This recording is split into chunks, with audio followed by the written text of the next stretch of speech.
안녕하세요. 경의선 공익제 시민행동에서 활동하고 있는 김상철입니다. 오늘 해볼 이야기는요, 예술인과 관련된 내용입니다. 지난주 금요일, 이게 언제야? 지난주 금요일이 11월 15일이네요.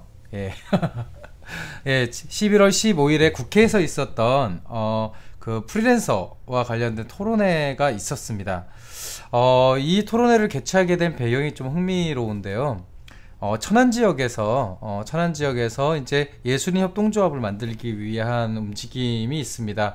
협동조합 종류가 굉장히 많은데, 이 협동조합의 경우에는 소위 노동자 협동조합을 지향을 한 거죠. 문화예술 쪽의 노동자 협동조합 중에 이제 가장 유명한 게 뭐냐면, 이제 벨기에의 스마트라고 하는 조직이 있습니다. 기본적으로 다른 협동조합하고는 다르게 노동자 협동조합은 그 구성원들의 일자리를 보장하는 것이 가장 중요한 가치이고요. 그런 면에서 굉장히 불안정한 지위에 있는 문화예술인들이 노동자 협동조합 방식의 이제 조직을 통해서 안정적인 일자리, 그리고 그 노동의 불안정성을 좀 극복할 수 있는 사회보장, 이런 제도들을 좀 도입할 수 있겠다라고 기대를 했던 겁니다. 근데 이제 문제는 한국의 경우에는 그런 시도들을 하기가 되게 어렵다라고 하는 건데요. 가장 대표적으로는 이를테면 여전히 예술인들이 노동자인지 아니면 개인 사업자인지 명확하지 않다는 게 이제 문제가 됩니다. 이미 이제 예술 노동이라고 하는 것들이 많이 얘기가 됐고, 어느 정도 이제 예술인에 대한 노동성을 좀 보장해 주자라는 얘기가 많지만, 이건 어디까지나 우리 안에서의 얘기이고요. 그러니까 예술인들 안에서의 얘기인 거고, 여전히 그 예술인 밖에 있는 사회 영역에서 예술인들을 바라보는 시각은 그냥 좋아서 굶는 사람들, 조금 더 나아가면 그냥 개인 사업자들 정도입니다. 실제로 이 그 토론회를 기획을 했었던 협동조합의 경우에는 일종의 중소기업의 지원을 받기 위해서 노력도 해봤고, 그 다음에 실제로 그 예술인들을 대행해서 계약을 총괄 위탁을 하는 방식의 이게 이제 그 벨기에 스마트 모델이거든요. 그렇게 해보려고 했는데 이게 현재 실정법에 의해서 다 막혀 있는 겁니다. 그렇다면 왜 이런 방식의 사업이 구상될 수밖에 없느냐? 그것은 이제 예술인들의 일이라고 하는 것이 이제 굉장히 특수하기 때문에 그렇습니다. 그러니까 정규직으로 고용돼 있어서 계속 상시적으로 노동을 하는 그 예술인들 외에 대부분의 예술인들은 프로젝트성으로 이제 작업을 하죠. 이를테면 음악을 하시는 분들 같은 경우도 무슨 공연이 있거나 혹은 앨범 작업이 있거나 혹은 세션으로 하거나 뭐 이런 것들을 할 때 그 일정 기간 동안만 일을 하게 되고, 그 나머지 시간들은 사실은 이제 그 일감이 없으면 그걸 이제 준비하는 과정을 겪게 됩니다. 근데 이제 문제는 이들이 뭔가 이렇게 회사에 소속돼 있거나 혹은 뭐 누군가가 뭐 매니저가 있거나 뭐 이러면 모르겠는데, 또 그게 없다 보니까 실제로 현행 제도 내에서 벌어지는 온갖 행정 절차나 내진 처리들을 이 본인이 다 해야 된다는 겁니다. 특히 계약 관계를 예술인 개개인이 챙긴다라고 하는 건 거의 불가능에 가깝거든요. 이제 그러다 보니까 여전히 구두 계약 관행이 개선되지 않고 하는 문제들, 그리고 체불이 발생했을 때 이거를 적극적으로 대응하지 못하는 문제가 생깁니다. 실제로 경기도에서 관내에 있는 프리랜서들에 대한 실태 조사를 했더니 체불을 경험했던 그 예술인이 한 60-70% 정도가 되고요. 그 중에 절반 이상이 30만원 이하 금액이었습니다. 그러니까 예술인들 입장에서 봤을 때는 내가 30만원 이하의 체불을 겪었는데 이 돈을 받기 위해서 뭐 노동청을 쫓아다니고 무슨 고소장을 쓰고 내용 증명을 쓰고 이렇게 하느니 전화 몇 번 하고 문자 좀 보내서 독촉하고 그래도 안 되면 에이 똥 밟았다 하고 다른 일을 찾게 되는 거죠. 이제 이런 일들이 굉장히 많은 겁니다. 그렇다면 이 과정에서 이제 그 예술인 협동조합, 특히 이제 노동자 협동조합 방식의 그 예술인 협동조합이 할 수 있는 방법은 이런 개개인의 예술인들이 그 맺게 되는 계약을 일종의 총괄 위임을 받아서 이 협동조합이 직접 계약을 맺게 되고 이것에 대한 사후 관리들을 이 조합이 다 하게 되는 겁니다. 대신에 그렇게 계약 금액의 일부를 소위 이제 수수료 형식으로 적립을 하게 되고, 이 수수료로 적립되는 돈은 일종의 공제회 기능으로 해서 해당 예술인이 좀 일정 기간 동안 작업을 못하거나 아니면 급하게 돈이 필요한 경우에는 해당 적립된 돈을 바탕으로 해서 일종의 이제 공제 사업을 진행하는 모델이 되는 것이죠. 사실 이것뿐만이 아니라 예술인들이 가장 크게 이제 논란이 됐던 내용 중에서 이나라 도움이라는 시스템이 있습니다.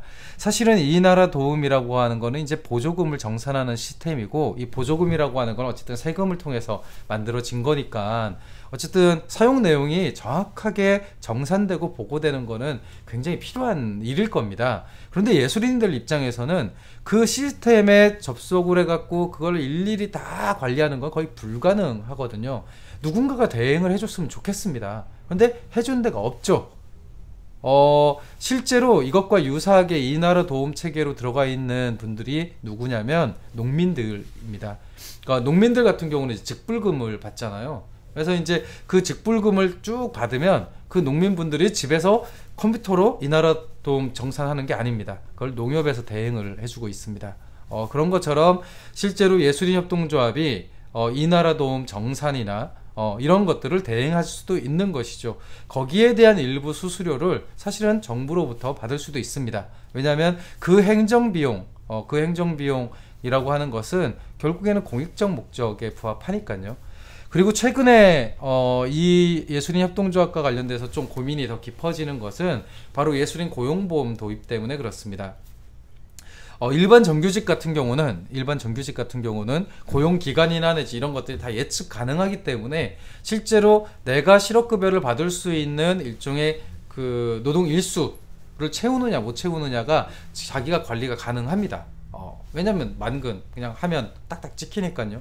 근데 예술인들 같은 경우는 반나절한 거, 뭐 하다가 중간에 그만둔 거, 뭐 이런 식으로 이 노동일수 자체가 들쑥날쑥한데, 지금 현행 체계로 고용보험 제도가 만들어지면 이것을 다 개인이 관리해야 됩니다. 내가 어디서 뭐 하루를 일했던, 이틀을 일했던, 일주일을 일했던, 그게 실계약에 의해서 노동이 됐다는 것을 예술인 개개인이 다 증명을 해서 갖고 있어야 나중에 고용보험을 청구할 때 그걸로 증명을 할 수 있게 되는 거거든요. 과연 이 영상을 보고 있는 예술인들 중에서 그게 가능한 사람이 몇이나 있겠습니까? 정말 악착 같은 사람 제외하고는 거의 없을 것 같아요. 그러면 예술인 협동조합이 사실은 그 업무를 대행할 수 있게만 해준다면 아주 어렵게 도입되고 있는 예술인 고용보험 제도가 굉장히 안정적으로 시행을 할 수 있게 될 것 같습니다. 그런 면에서 지난 이제 11월 15일에 있었던 토론회에서는 예술인 당사자 조직인 예술인 협동조합, 그리고 노동조합, 그리고 새롭게 만들어지는 주요한 이제 협단체나 내지는 기관들이 그런 것들을 좀 대행할 수 있도록 지금 현재의 제도상의 미비를 좀 보완해 달라라고 하는 요구가 굉장히 많았습니다. 당연히 이제 정부 입장에서는 이런 것들이 법 개정 사항이다라고 하는 입장이 큰 편입니다. 그런데 그 자리에서 제가 제안을 했던 것은 법제도를 먼저 개선을 해버리면 자본을 갖고 있는 소위 중간 업체들이 들어오기가 너무 쉬워진다라고 하는 겁니다. 오히려 지금과 같이 약간은 이제 제도상의 미비가 있으나 정부가 정책적으로 배려해 줄 수 있는 영역이 있을 때 소위 당사자 조직들이 그런 대행 사업이나 이런 것들을 좀 안정적으로 할 수 있게끔 시간을 벌어주는 것이 훨씬 더 중요하다 라고 이야기를 했고요. 왜 그렇게 말씀을 드렸냐면, 이를테면 최근에 카카오 택시나 내진 타다 논쟁처럼 이미 플랫폼을 기반으로 하고 있는 노동의 공급 형태는 굉장히 큰 자본을 갖고 있는 데가 훨씬 더 유리합니다. 이를테면 삼성 같은 데에서 마음만 먹으면 전국에 있는 예술인들을 다 땡겨서 하나의 플랫폼에 넣을 수 있죠. 예, 자본이 있으니까요. 예. 그리고 거기에서 경력 증명이나 내지 이런 것들을 쭉 관리를 하면서 소위 예술인들에 대한 활동과 관련된 것, 경력과 관련된 것, 이런 것들을 일반 기업이 다 가질 수 있게 될 수도 있습니다. 실제로 일반 기업이 끼어들면 그렇게 되는 거겠죠. 이를테면 건설 노동자들 같은 경우는 사실은 지역별 노동조합이 굉장히 튼튼히 있기 때문에 그 건설 노동조합에서 거기에 소속되어 있는 건설 노동자들의 고용보험이나 내지는 근로 일수들을 챙겨주고 있습니다. 그 카드가 있거든요. 이제 이런 방식으로 접근하는 모델이 가능하려면 현 시점에서 지금 이제 고용보험이 막 도입되려고 하는 요 시점에서, 그리고 이 나라 도움이나 내지 이런 부분들이 사회적으로 쟁점이 된 요 시점에서 예술인들의 당사자 조직들이 그런 업무들을 대행하면서 개별 개인화되어 있는 예술인들을 좀 더 조직하고 이들이 집단으로서 목소리를 낼 수 있도록 보호하는 것이 필요하다라고 하는 것이 이제 골자였습니다. 실제로 그 벨기에 스마트 같은 경우는 1998년에 만들어진 데고, 여기가 이제 거의 그 벨기에에 있는 주요한 예술인을 대상으로 하는 계약을 상당 부분 책임지고 있다고 합니다. 한 60-70%를 스마트가 책임을 지고 있다고 하는데, 2000년 이후에 그게 프랑스에서도 만들어졌대요. 근데 프랑스의 스마트는 벨기에 스마트보다 별로 그 기능을 하지 못했다고 합니다. 왜 그러냐면 이미 벨기에의 스마트 모델을 보고 영리회사들이 비슷한 모델들을 이미 하고 있었기 때문에 뒤늦게 당사자 조직이 만들어졌다 하더라도 이미 기존 업체에 들어가 있는 예술인들을 옮겨오지 못했던 거죠. 저는 한국 사회도 그렇게 되리라고 생각을 합니다. 기존에 있는 협단체나 혹은 일부 영리 목적의 그 대행사들이 이거를 시장으로 삼아서 들어오기 전에 저는 당사자 조직들이 이 부분에 대한 것들을 먼저 시작하고, 그래서 어느 정도는 규모화가 가능했으면 좋겠습니다. 그렇게 된다면 예술인을 위해서 만들어지는 다양한 제도들이 시행 첫 해가 됐는데 10%밖에 가입을 하지 않았다, 이런 어처구니 없는 일을 막을 뿐만 아니라 예술 생태계에서 발생되는 그 돈이 예술 생태계 내로 계속 순환할 수 있는 그런 모델을 만들 수 있지 않을까 생각을 합니다. 이 부분에 대해서는 좀 더 관심을 부탁을 드립니다. 감사합니다.